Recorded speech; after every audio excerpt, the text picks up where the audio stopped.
থরে থরে সাজানো যে পার্সেল বক্সগুলো দেখছেন সেগুলো হচ্ছে ভার্চুয়াল ফান টাউনের ক্যাটারিং সার্ভিসের পার্সেল বক্স, যা কুমিল্লা ইপিজেডে একটি টেক্সটাইল কোম্পানিতে ৮,০০০ শ্রমিকের জন্য প্রস্তুত করা হয়েছে। ভার্চুয়াল ফান টাউন আমার কর্মস্থল, আর আমি এই ব্যবসার সাথে দীর্ঘদিন ধরে জড়িত। আর ক্যাটারিং ব্যবসাটা আমাদের জন্য এক ধরনের চ্যালেঞ্জের বিষয়। প্রিয় দর্শক, প্রতিনিয়ত আমরা ক্যাটারিং ব্যবসা করে আসতেছি এই কুমিল্লাতে, এবং আলহামদুলিল্লাহ অত্যন্ত সুনামের সাথে আমাদের এই ব্যবসাটা আমরা পরিচালনা করছি। কুমিল্লা ইপিজেডের একটি টেক্সটাইল কোম্পানিতে একটা উৎসব আয়োজনের জন্য ৮,০০০ খাবারের অর্ডার আমরা পেয়েছি। এর মধ্যে মেনু ছিল পোলাও, চিকেন রোস্ট, ডিম, পেপসি এবং দই। ৮,০০০ শ্রমিকের খাবার প্রস্তুত করতে গিয়ে আমরা অত্যন্ত সতর্কতা অবলম্বন করেছি।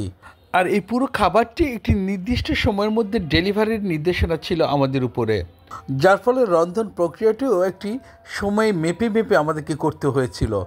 পোলাও নামানো থেকে শুরু করে ডিম সিদ্ধ, ডিম ফ্রাই, চিকেন রোস্ট তৈরি করা, সব কিছু মিলিয়ে একটি ধারাবাহিকতার মধ্যে আমাদের পুরো খাবারটি প্রস্তুত করতে হয়েছে।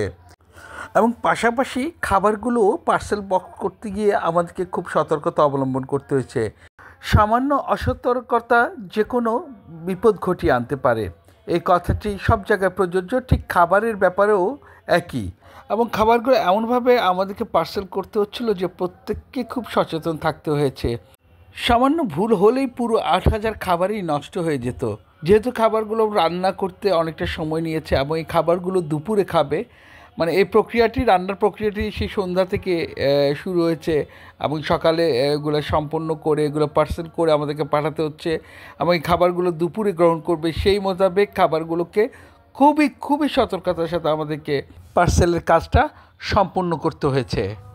আমাদেরকে ঠিক সকাল ১১টার মধ্যে খাবারগুলো ফ্যাক্টরিতে পৌঁছানোর কথা, সে মোতাবেক আমরা পার্সেল বন্দি করে গাড়িতে লোড দিয়েছি এবং এই গাড়ি নিয়ে আমরা খুব দ্রুত, অর্থাৎ ১১টার মধ্যেই আমরা ফ্যাক্টরিতে পৌঁছে যাই।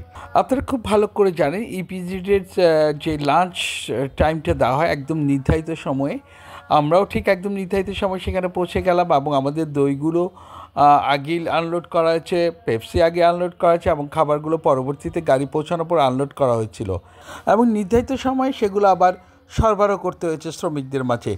সময় বেঁধে পুরো প্রক্রিয়াটাই আমাদেরকে সম্পন্ন করতে হয়েছে, অর্থাৎ সময়ের বাইরে আমাদেরকে যাওয়ার কোনো সুযোগ নেই। যেহেতু একদম নির্ধারিত সময় শ্রমিকদের একটা খাবারের সময় দেওয়া হয় ১ ঘন্টা বা ১ ঘন্টা ৩০ মিনিট।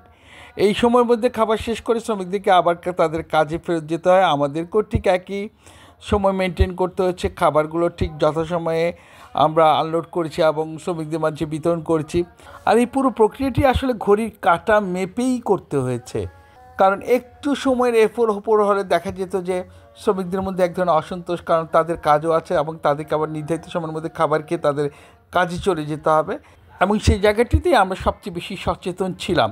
বাজার থেকে শুরু করে, পারচেস থেকে শুরু করে রান্নার প্রক্রিয়া এবং রান্না সম্পন্ন করা, পাশাপাশি পার্সেলে বক্সিং করা, তারপরে হচ্ছে গিয়ে খাবারগুলো গাড়িতে নেওয়া এবং খাবারগুলো যথাসময় যথাস্থানে পৌঁছে দেওয়া এবং পরিবেশন করা।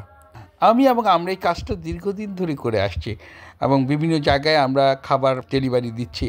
তো সব কিছু মিলিয়ে এই যে অক্লান্ত পরিশ্রম, এই কঠিন চ্যালেঞ্জিং কাজটা তখনই সার্থকতা পাওয়া যায় যখন শুনি যে হ্যাঁ, খাবার ভালো হয়েছে, খুব সুন্দর হয়েছে। ওই জায়গাটাতেই আসলে একটা তৃপ্তির জায়গা সৃষ্টি হয়। এছাড়া পুরো রান্নাটাই ৮,০০০ শ্রমিকের মুখের স্বাদের উপর নির্ভর করে রান্না করতে হয় এবং খাবারের পরে সবচেয়ে বেশি ভালো লাগে যখন তাদের মন্তব্যগুলো শোনা যায়। আপা, খাবার কেমন ছিল? দইটা ভালো হয়েছে নি? আর রোস্টটা নরম হয়েছে কিনা? কোনো সমস্যা নাই তো না? ঠিক আছে আপু, দোয়া করবেন আমাদের জন্য, আমরা ফান টাউনের। হ্যাঁ ভাই, খাবার ঠিক আছে নি? খাইছেন নি ভাই?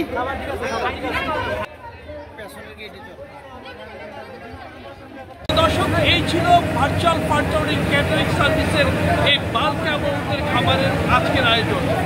আজ এই পর্যন্ত। আপনাদের সাথে আবারও কথা হবে অন্য কোনো জায়গায়।